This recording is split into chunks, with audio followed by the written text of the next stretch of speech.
everyone! Crystal here! So, today I'm gonna be doing plenty of art.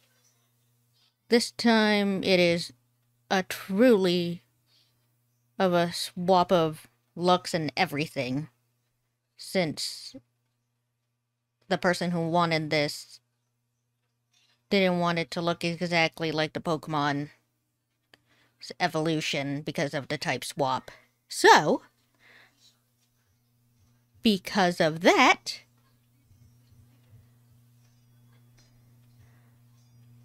I have a few references, and we're going to start with our proportioning and everything. So, let us go!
And we are back! So, after sketching it out, you have an idea of what it might be yet? Oh wait, I forgot to label this. Always label your layers when you can. Don't worry about it, even if you're gonna delete it. Vector layer. Because vector layer, you can size it in and won't destroy the quality of the line art, which is great. Oh, right. The tail. Did forget. Did kind of want this kind of look for the tail.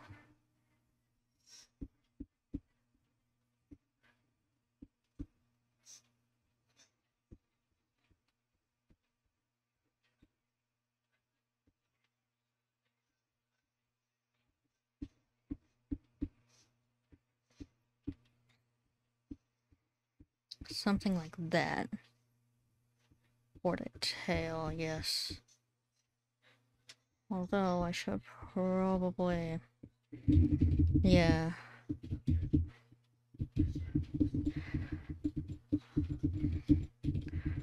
Probably make it line up with the end there a bit more. So, like... something like that. So then when spikes go out like this, and then like that, and then...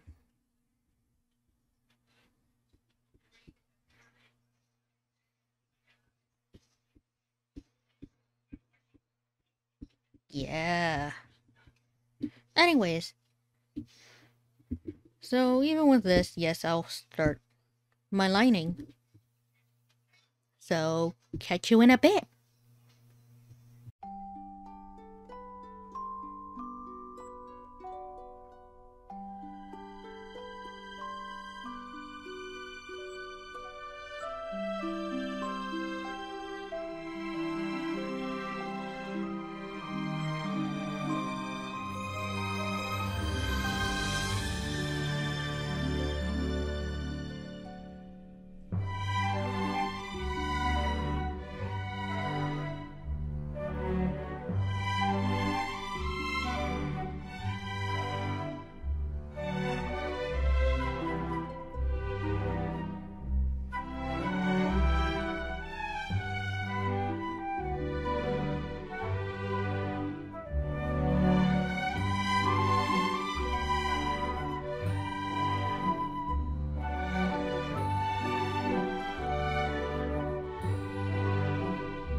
And we are back.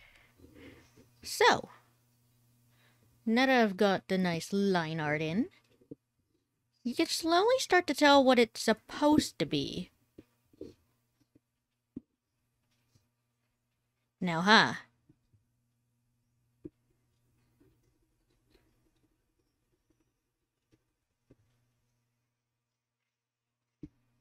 But I also want to make sure that, while keeping it, me, obviously, keeping it, while keeping it in recognizable, that it also has a touch of me in it. You know what I mean? Like how I'd imagine this evolution would be if it was now a water type.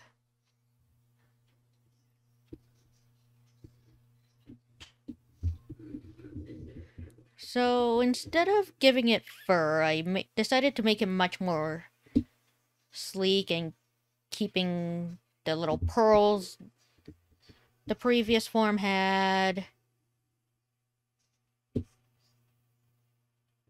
while also making sure the legs are still fairly defined, which, by the way, I still want to fix that. I'm not happy with how that looks. Which I can do, because I still have this sketch of how I approximately want it to look.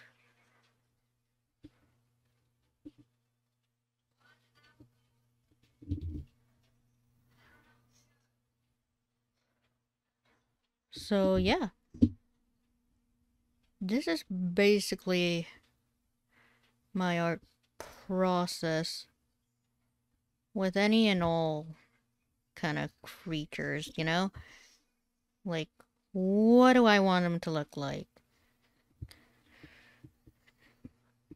And if it's an existing Pokemon creature, existing IP, then how do I want to change that? So that while it's still recognizable, it's clearly my own creation. Like, the Dragonair one didn't need much change because, eels are already kind of like that. So the final set in this, I did want to change it quite a bit.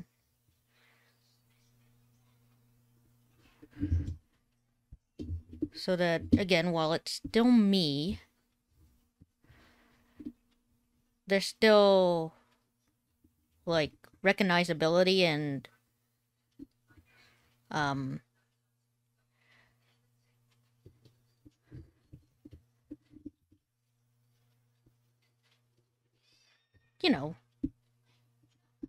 coolness.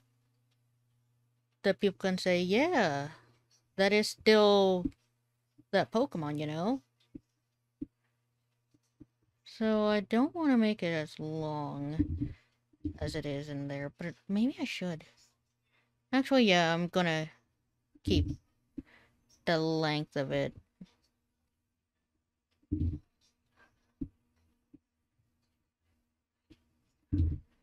Yeah, gonna keep the length of it.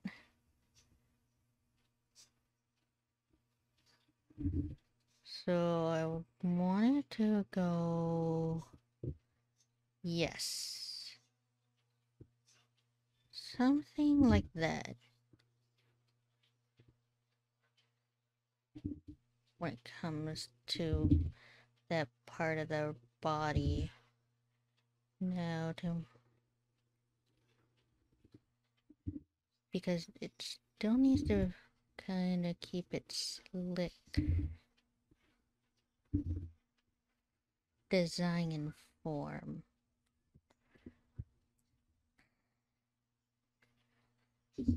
Okay.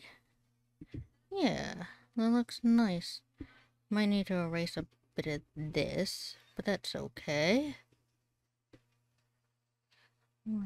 there-ish, I believe.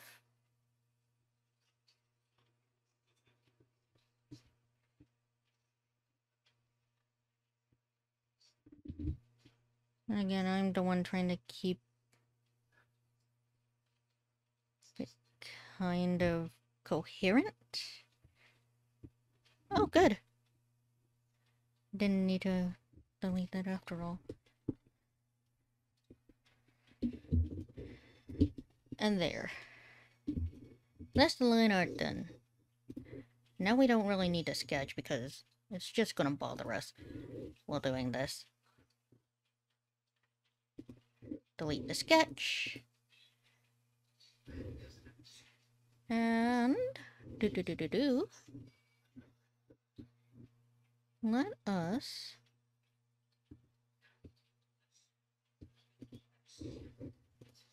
get to the base coloring. See you all later.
And we are back! Hoping that it's now looking more and more recognizable as I color and give life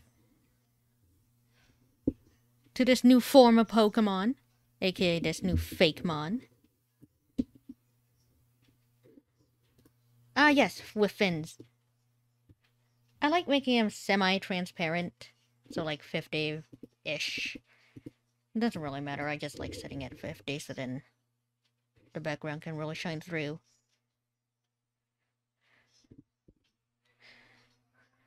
But yeah.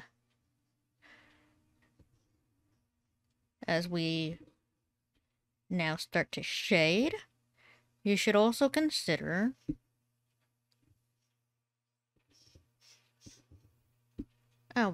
we should start with these. Right there. Oh, wait. I usually start with shadows because shadows. Oh yeah, some people like to clip shadows to the layer below, which is very helpful. Because if I do something like this, also very useful when you're making a VTuber model.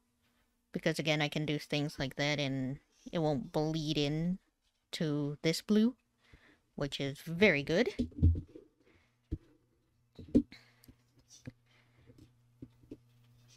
which I mean, recommended. You do.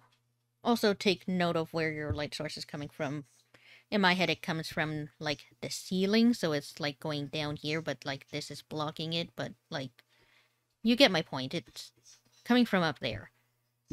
Again, I personally like using the blur because unless you're doing, like, very quick animation, nothing,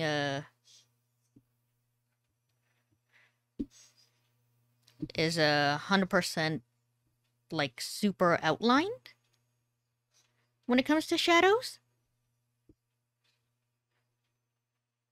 Like, a lot of shadows are actually very, very soft unless, like, you give a very hard light source to it, so keep that in mind when doing that. Okay. After shadows, clip it, comes highlights. So again, it comes from up here, but, like, it's not gonna see that, so that's okay. Coming from up here, I'll put some here. And again, same with the shadows. No highlights are very super defined. And now what I personally like to do with these pearls, again, clip it. Oh, and make sure for highlights, it's on an overlay. Gives it that nice color there. Add glow, because I want these to glow. So let's move it like around here. Yes. And then we blur.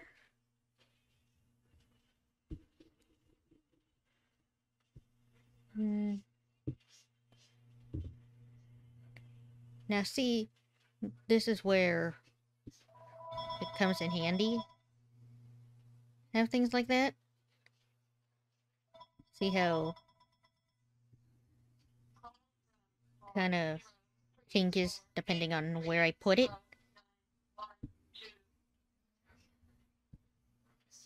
But I think a fair 50 again for the glow is fine. Don't worry too much for now about where it's affecting and all that. Because once I start really putting in shading and such, you'll see how I make the areas around these things glow. Now let's pack these into their own little folder. Clump. And then I'll see you again in a little bit, after I shade and highlight everything.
we are back. So, now that the Pokemon's colored and shaded, it's time to work on a background. And I like to believe that if this Pokemon were in the wild, it'd be in a very, very deep blue sea. Well, with some sea greens. So, let's get to work on that. By turning the refer layers off. Now, I believe it should be a little darker. Let me see. Yeah. With the little light surrounding it being more of a sea green. Yes, yes. Alright. So with it being kind of this sea green,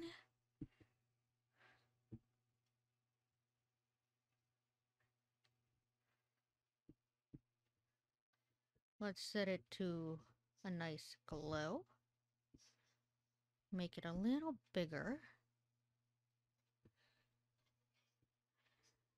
And making sure to go around that.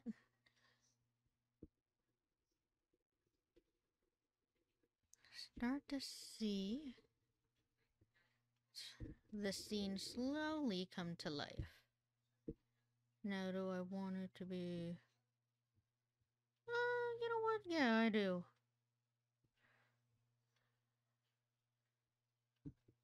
So, let's make sure. Something like that. And let's complete these lines too. And make sure, again,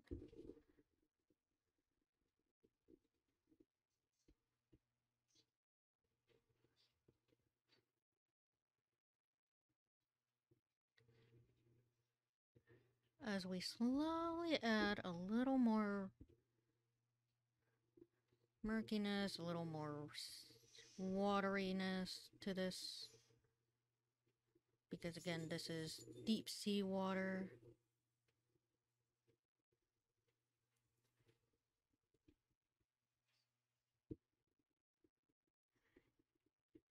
So, let us make sure.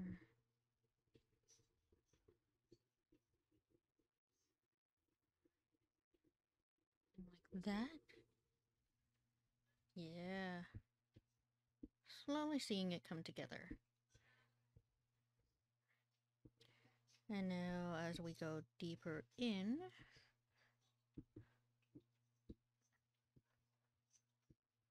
we add some more of the blues there. Again, not as strong, but like it's there. And then we... Don't worry. We'll probably add a nice fog-ish type of effect as well.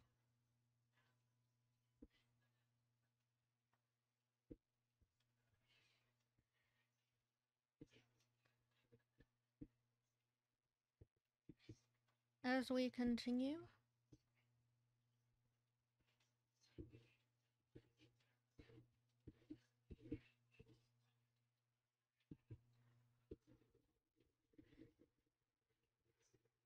So then the Dragonite isn't as crisp as it is now. Well, nice as it is with a for a PNG.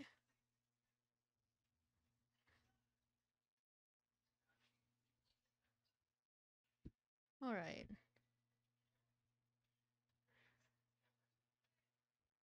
Now let's see if there is.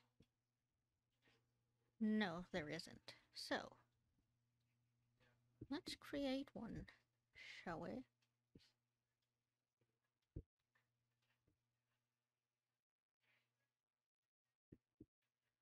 So, want this there. And like this sea-ish green there. See how that works. Whoops. Something like that.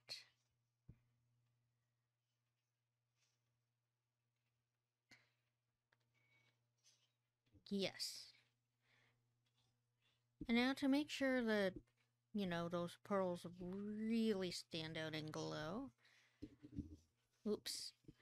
I want to bring in our eraser friend. Now, to help crispen up.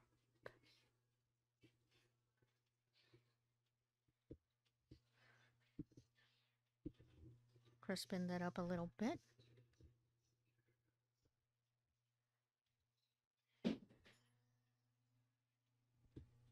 And again, anything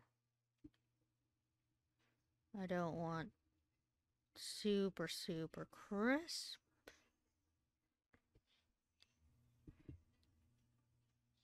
I can just blur the edges out just like that.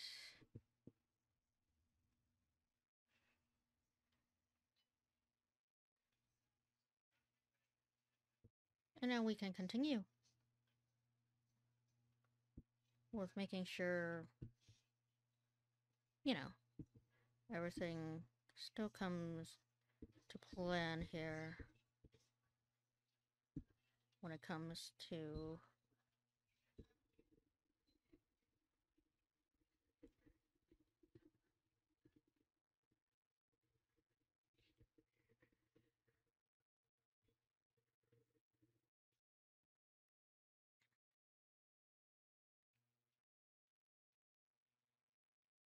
now.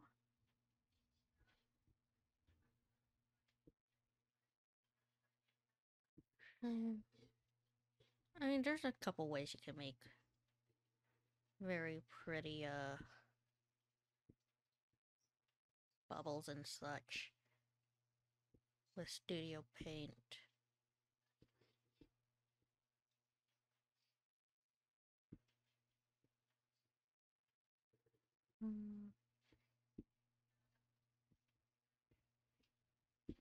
So let's see if we can find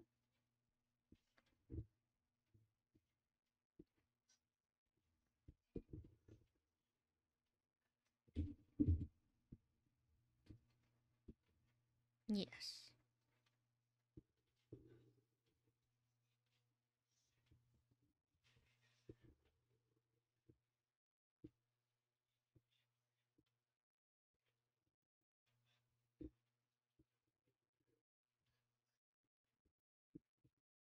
And now,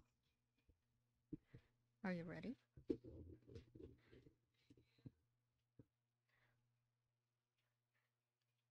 Now you can just add a couple of these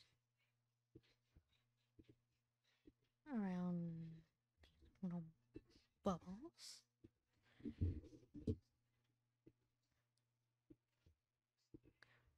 Trust me, they'll still look very good.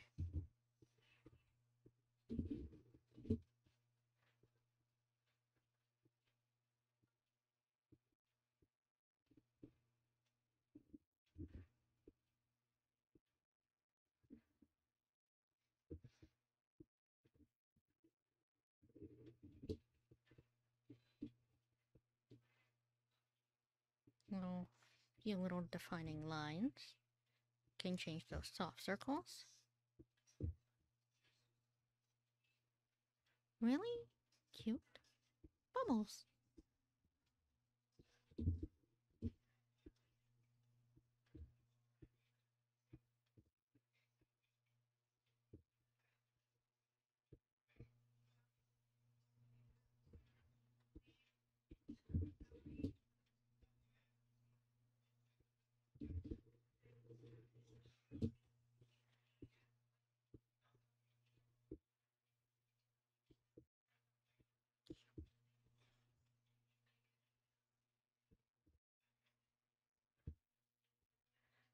I mean, it's a little bit of work, doing all this. But trust me, it is worth it to really help your drawing come a little more to life.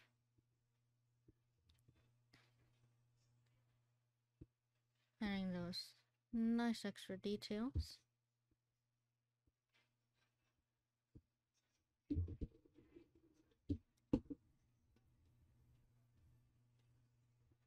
See?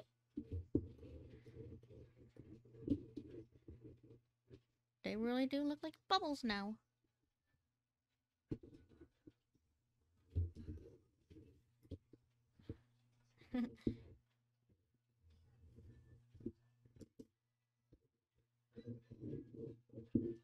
And hey, I'll label it too. Just like that.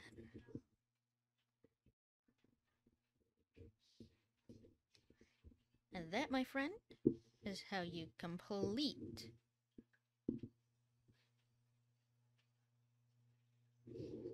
a drawing like this. Well, I hope to see you all again in the next art piece that I create. And I hope you enjoyed this video. Thank you so much for watching. And remember to subscribe. Bye-bye!